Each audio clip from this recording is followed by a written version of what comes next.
মাত্র ৩,০০,০০০ হেরফের। দাউদের নির্দেশে তার সেনাপতি যোয়াব লোকসংখ্যা গণনা করেন। এ বিষয়ে শমুয়েলের দ্বিতীয় পুস্তকের ২৪ অধ্যায়ের ৯ম শ্লোকটি নিম্নরূপ। পরে যোয়াব গণিত লোকেদের সংখ্যা রাজার কাছে দিলেন। ইসরায়েলে খড়গধারী ৮ লক্ষ বলবান লোক ছিল, আর জিহুদার ৫ লক্ষ লোক ছিল। অপরদিকে বংশাবলী প্রথম খণ্ডের ২১ অধ্যায়ের ৫ম শ্লোক নিম্নরূপ। আর যোয়াব গণিত লোকদের সংখ্যা দাউদের কাছে দিলেন। সমস্ত ইসরায়েলের ১১ লক্ষ খড়গধারী লোক ও জিহুদার ৪,৭০,০০০ খড়গধারী লোক ছিল। প্রথম বর্ণনায় ইসরায়েলের যোদ্ধা সংখ্যা ৮ লক্ষ এবং জিহুদার ৫ লক্ষ, আর দ্বিতীয় বর্ণনা মতে ১১ লক্ষ ও ৪,৭০,০০০। উভয় বর্ণনার মধ্যে বৈপরীত্যের পরিমাণ দেখুন। ইসরায়েলের জনসংখ্যা বর্ণনায় মাত্র ৩ লক্ষের কম বেশি এবং জিহুদার জনসংখ্যার বর্ণনায় ৩০,০০০-এর কম বেশি। পবিত্র আত্মার কারসাজি। ভুলটি কার, যিশুর, পবিত্র আত্মার, না বেনামি লেখকের? মার্ক লিখেছেন ২:২৫-২৬। তিনি তাহাদিগকে, ইয়াহুদি ফরিসিগণকে কহিলেন, দাউদ ও তাহার সঙ্গীরা খাদ্যের অভাবে ক্ষুধিত হইলে তিনি যাহা করিয়াছিলেন তাহা কি তোমরা কখনো পাঠ করো নাই? তিনি তো অবিয়াথার মহাযাজকের সময়ে ঈশ্বরের গৃহে প্রবেশ করিয়া যে দর্শনরুটি যাজকবর্গ ব্যতীতকে আর কাহারও ভোজন করা বিধেয় নয়, তাহাই ভোজন করিয়াছিলেন এবং সঙ্গীগণকেও দিয়াছিলেন। ১ শমুয়েল ২১ ও ২২ অধ্যায় থেকে প্রমাণিত যে এ কথাটি ভুল, কারণ দর্শনরুটি ভোজন করার সময় দাউদ একা ছিলেন, তার সাথে অন্য কেউ ছিল না। কাজেই ও তাহার সঙ্গীরা এবং সঙ্গীগণকেও দিয়াছিলেন, দুটি কথাই ভুল। এছাড়া এ ঘটনার সাথে সংশ্লিষ্ট মহাযাজকের নাম ছিল অহিমেলক। অবিয়াথার এ সময়ে যাজক ছিলেন না, অর্থাৎ যিশু অথবা পবিত্র আত্মা কিতাবুল মুকাদ্দস জানতেন না। অন্যত্র ঈসা মাসিহ বলেছেন, আর স্বর্গে কেহ উঠে নাই, কেবল যিনি স্বর্গ হইতে নামিয়াছেন, সেই মনুষ্যপুত্র, যিনি স্বর্গে থাকেন। যোহন ৩:১৩।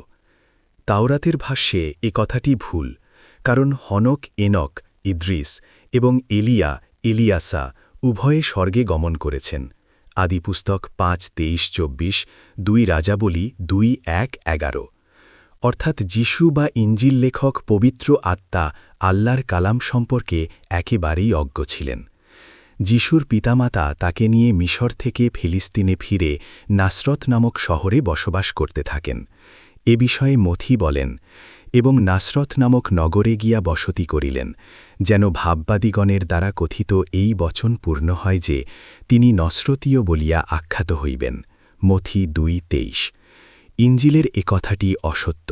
কোনো ভাববাদীর কোনো পুস্তকেই এ কথা নেই, কিন্তু পবিত্র আত্মা তা জানতেন না। ইস্করিয়তীয় জিহুদা ৩০ রৌপ্যমুদ্রার বিনিময়ে যিশুকে ইয়াহুদীদের কাছে ধরিয়ে দেন। এ প্রসঙ্গে মথি বলেন ২৭:৯, তখন জির্মীয় ভাবাবাদী দ্বারা কথিত এই বচন পূর্ণ হইল, আর তাহারা সেই ৩০ রৌপ্যমুদ্রা লইল। কথাটি অসত্য। এই বাক্যটি বা এই অর্থে কোনো বাক্য জির্মীয় ভাবাবাদীর পুস্তকের কোথাও নেই। যিশুর বংশাবলী পত্রে লুক লিখেছেন ৩:২৭। পুরাতন নিয়ম থেকে প্রমাণিত যে এখানে ৩টি অসত্য তথ্য রয়েছে। প্রথমত, রিশা সরুবাবিলের পুত্র কথাটি অসত্য। মথি লিখেছেন ১:১২-১৩, সরুবাবিলের পুত্র অবিহুদ।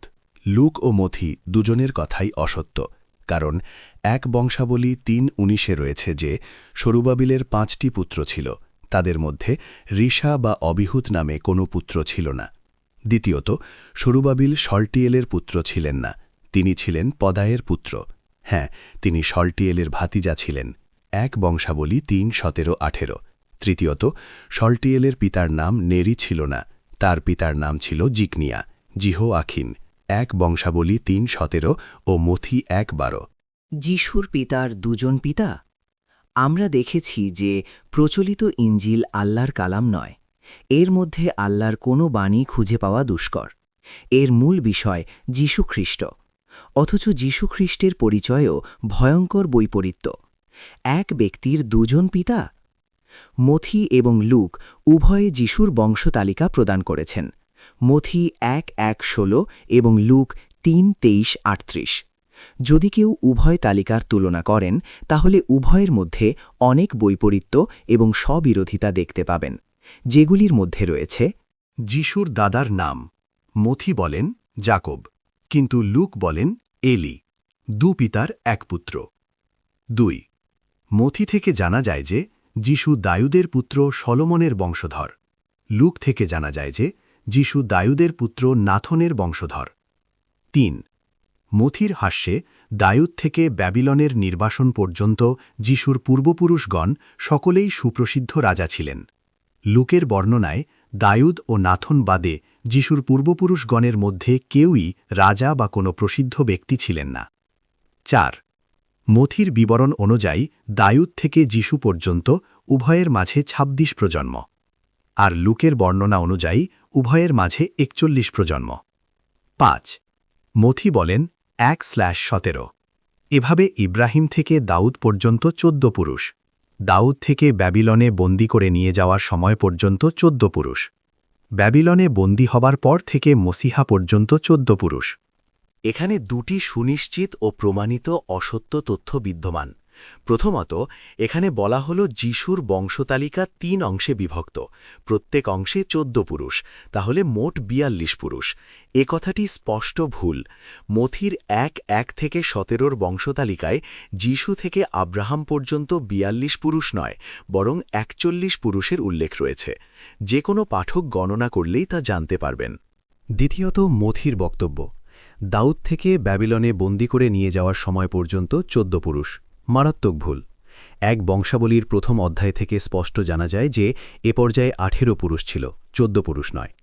আরও লক্ষণীয় যে বংশাবলী ও মথি বাইবেলের দুস্থানেই স্পষ্ট উল্লেখ করা হয়েছে যে পূর্ববর্তী ব্যক্তি পরবর্তী ব্যক্তির জনক।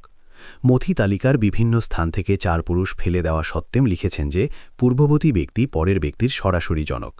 তিনি উপরন্তু এদের মাঝে যে আর কেউ ছিল না নিশ্চিত করতে এ পর্যায়ে সর্বমোট 14 পুরুষ ছিল বলে উল্লেখ করেছেন। এজন্য প্রসিদ্ধ British cardinal John Henry Newman 1801-1890 আফসোস করে বলেন, খ্রিস্টধর্মে একথা বিশ্বাস করা জরুরি যে 3 এক হয় বা 3 ও 1 একই সংখ্যা, কিন্তু এখন একথাও বিশ্বাস করা জরুরি হয়ে গেল যে 14 এবং 18 একই সংখ্যা, কারণ পবিত্র গ্রন্থে কোনো ভুল থাকার সম্ভাবনা নেই।